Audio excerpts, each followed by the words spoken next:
Hi again. My name is Terry Person, and you are about to begin part 6 of my series, Make Money Writing a Freelancer's Intensive, which explains the key elements about how to make a living while freelance writing.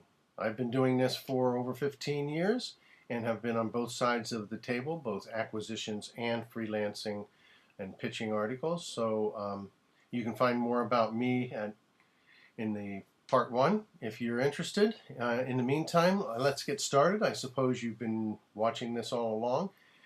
So this one is, I call it starting your freelance business.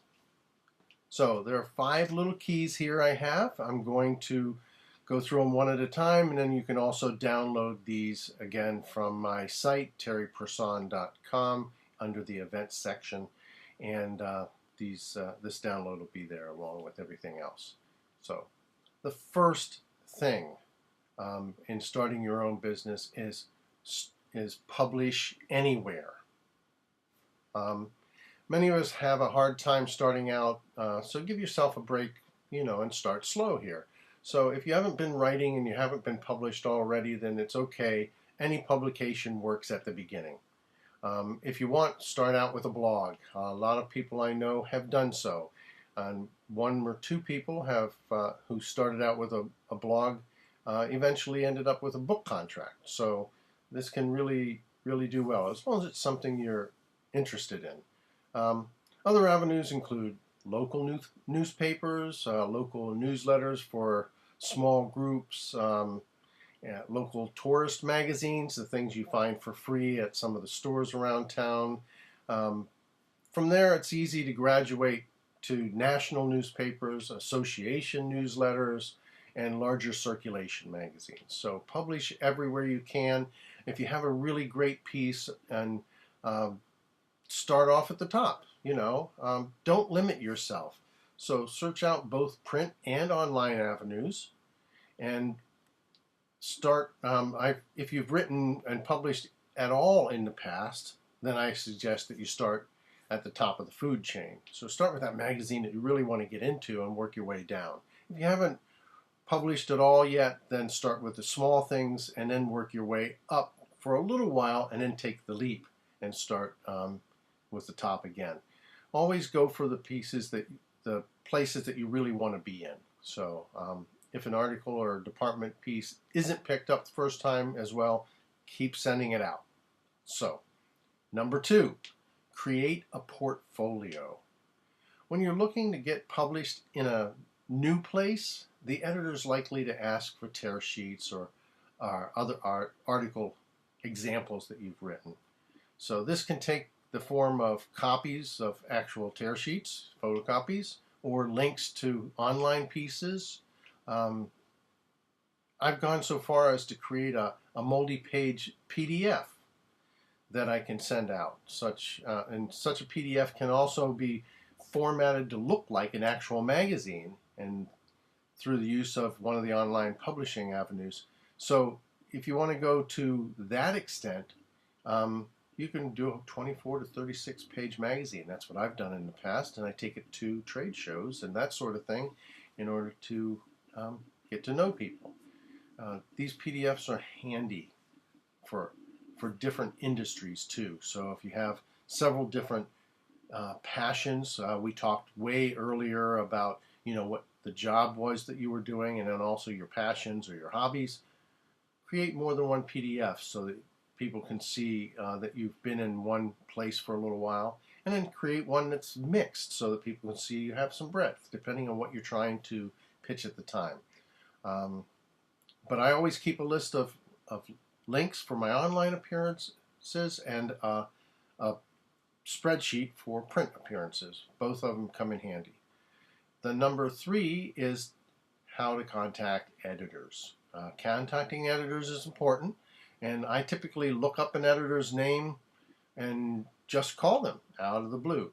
If I have an article already written that I think really fits their magazine, then I go ahead and make the call. If I've been published in the past. If I haven't been published at all, I would probably query. So Contacting the associate editor is also a good idea early on. So instead of the editor-in-chief. Associate editors often handle the smaller sections. Sometimes they handle feature pieces, but they handle particular sections within a magazine often, and you can look at the masthead, which we learned about earlier, and find out what it is exactly their interest is, and you can pitch to that. Also, a lot of editors go to trade shows and conferences where you can meet them face to face. Like I mentioned earlier, if you have a PDF of your portfolio, it's something that you can show them, possibly even hand them. Some of them will take them and some won't. But it gives you something to say, look, this is what I've done and I'd really like to work for your magazine. Any way to get to know an editor will help you get started. As a side note, once you've worked with a particular magazine, remember another earlier video we talked about looking up the publishing house to see what other magazines they have.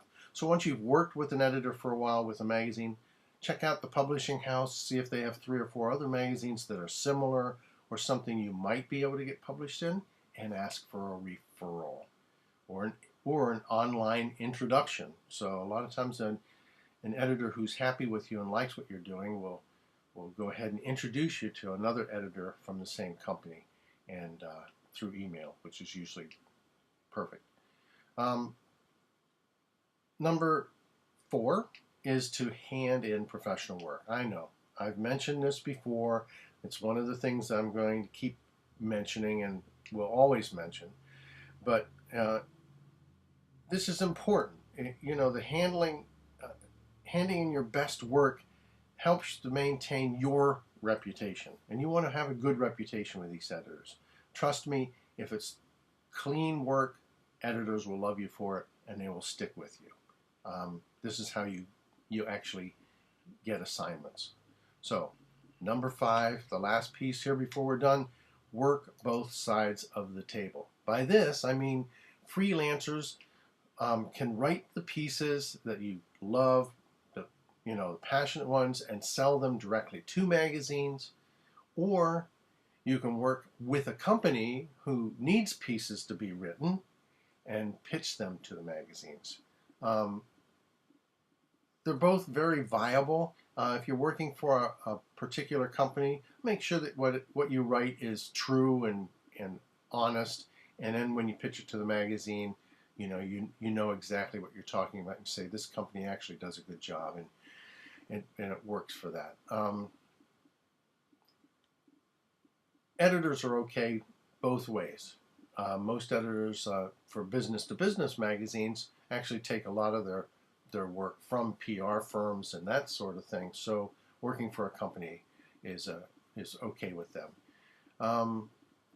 And if you are working for an actual company, produce additional pieces for them, not just articles, but use their resources, create white papers, technical notes, pamphlets, brochures, video scripts. You can do a lot of work if you're in-house. The same thing is if you're working for a magazine and they give you an assignment. You can broaden that assignment to more than one piece. So stretch your writing to include everything you can. And that's it. That's the way you start your business. This is the important part. Look this over, download the piece from my site, and go through it piece by piece and do these things. Get started. So next video, again, my download is on my site, terryperson.com, in the events section for part 6 here. And my next video is going to cover how to not only get published, but to stay published for years to come. This is your overall business. So I appreciate your showing up, and I will see you then. Thank you.